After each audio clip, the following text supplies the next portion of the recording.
The entire U.S. is talking about a recession. I've got 8 power rules for real estate agents next.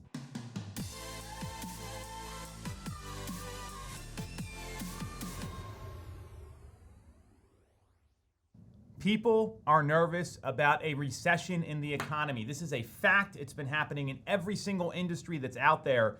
And what our team did, along with our coaches, is we sat down and came up with 8, I had to check my fingers there, 8 power rules to work in the real estate industry in a recession. And what these power rules are going to do, they're going to guide your business so that you know the plays to run, the plays that work, so you can take market share, take advantage of the land grab, and not be one of the 648,000 agents who have not sold a home yet this year. That's out of 1.5 million, by the way.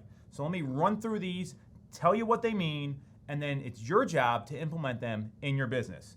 Number 1, motivation matters. If you are not working with folks that are motivated to transact and they're looking for that perfect home or that sky-high price, you might be wasting your time.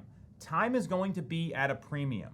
And it's a little different than the past 24 months where you're not running to show a home because there's a 15-minute window in the middle of the day when you should be doing something else. Motivation is, are they ready to transact? Are they aware of the economic conditions? And how serious are they about moving? Because there's people always out there that will move no matter what the market conditions are. And that is who you need to find. Motivation is always going to be the most important. Power rule number 2, list to last and over-index on your skills. This goes hand in hand because if you're not going after listings on a consistent basis, buyers are going to be looking at more homes right now. They're going to be looking at maybe 10, 15, 20 homes instead of 2 or 3 and writing offers on all 3 like they have been the past 24 months. And that can take up time. Again, time is the finite asset here. So if you're not listing homes on a consistent basis, then you need to work on your skills and get better at listing properties, because the more homes you list, the more of the market you can control, the more of your schedule and time you're going to get back, and the more inbound inquiries and leverage you can use as being the one who sold the most recent home in the neighborhood. So the skills here you want to over-index on are your listing presentation, your appointment setting ability with sellers, making price adjustment phone calls, managing listings, over-communicating, objection handling, and getting people to sign contracts with you. Those are all skills that are kind of lost because most people just fell into business the past 24 months. This is going to be a time where skills will shine through. So that's power rule number 2. Number 3, trust the process and follow up. Most agents don't follow up. We all know this. They also don't prepare appropriately for their appointments. Do you know what homes are selling for in the neighborhood? Do you know the motivation of the seller if you're showing a buyer properties? Do you know the seller's motivation if you're walking into an appointment and know all their hot button issues? Do you have all the answers buyers are going to ask at a showing? Following up and trusting the process are critical because 1, you've got to ask for the order 5, 6, 7, 8 times to see any conversion. So if you don't get the listing signed, you don't get the buyer to commit at the appointment, you've got to follow up with them with a video and then follow up again the next day and pick up the phone and call them instead of texting and emailing and being a lazy agent. These are all things that are really critical, and your pre and post appointment process should be very clearly spelled out so there is no room for anyone to think that you're not on it, you're not getting information people need, and you're following through when you say you will. So come up with your process if you don't have one, and make sure you're following up constantly. That's where all the money is at, especially when homes aren't selling in a day $100,000 above the asking price. There's a lot of lost skills out there, and these are some of them. Power rule number 4, the bigger the pool, the bigger the business. You probably don't have enough clients you're working with right now to achieve your goals. This goes for any agent out there. Many people over the past 2 years, they had 5 hot buyers. That's all they could handle because they were going out and showing homes constantly. That market is no longer here. We are seeing price adjustments. We are seeing buyers look at more homes, and we're seeing days on market climb. And as a result, you've got to have a bigger pool of people to increase your odds of hitting the sales numbers you need per month.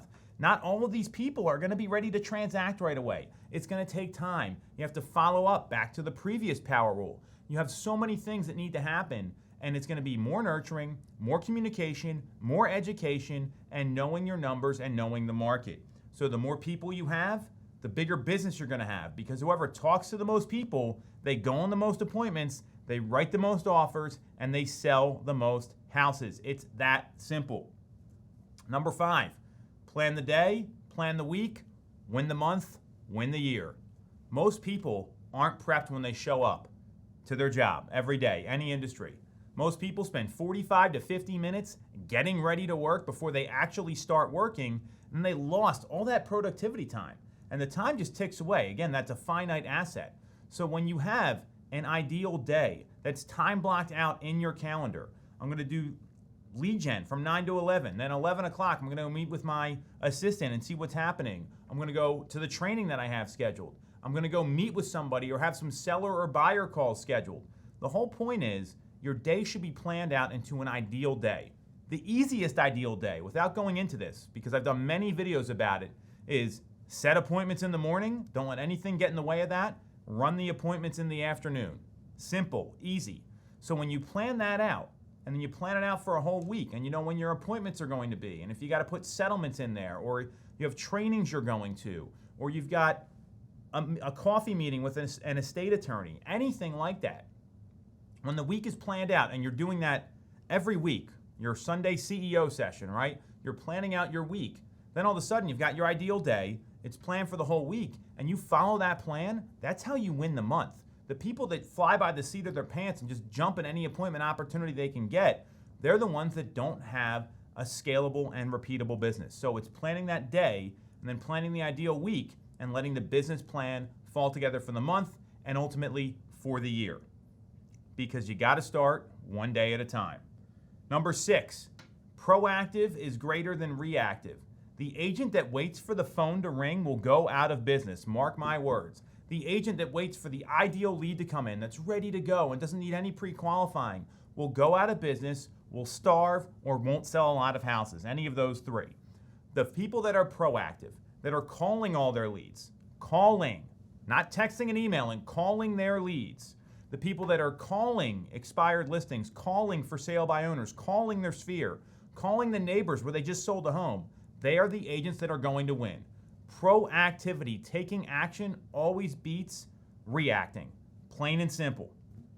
Number 7, drive productivity and profits. If you're not driving your most productive skills, because it's really easy to get busy in this business and not be productive. Because you can work really hard and stay busy, but not be productive. Being productive is setting appointments, having real estate conversations, lining up where your next sales are coming from, putting people under contract. That's productive. Being busy is, I got to call this agent. I got to negotiate this inspection reply. I got to make sure my mailer looks good. All those things are important, but that's busy. That's not productive. Productive involves tying your goals to math.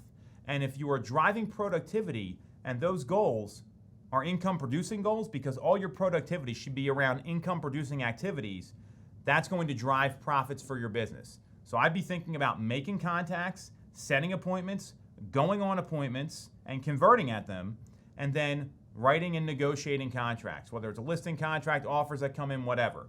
Those are the 4 things every agent should be focusing on. And lastly, keep everyone moving forward. That has to do with your clients after they lost out or something went wrong.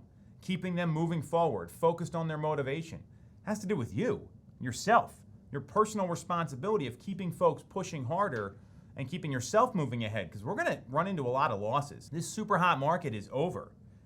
We're back to a normal market, and staying in a state of motion and continuing to move forward, whether it's yourself, your clients, your staff, an assistant you have, any other people on your team, it doesn't matter. Moving forward is what counts, and you've got to have that positive self-talk, knowing that you have goals in place that you're going to hit, and knowing that if you take a loss, it's just one step closer to a yes, to a win.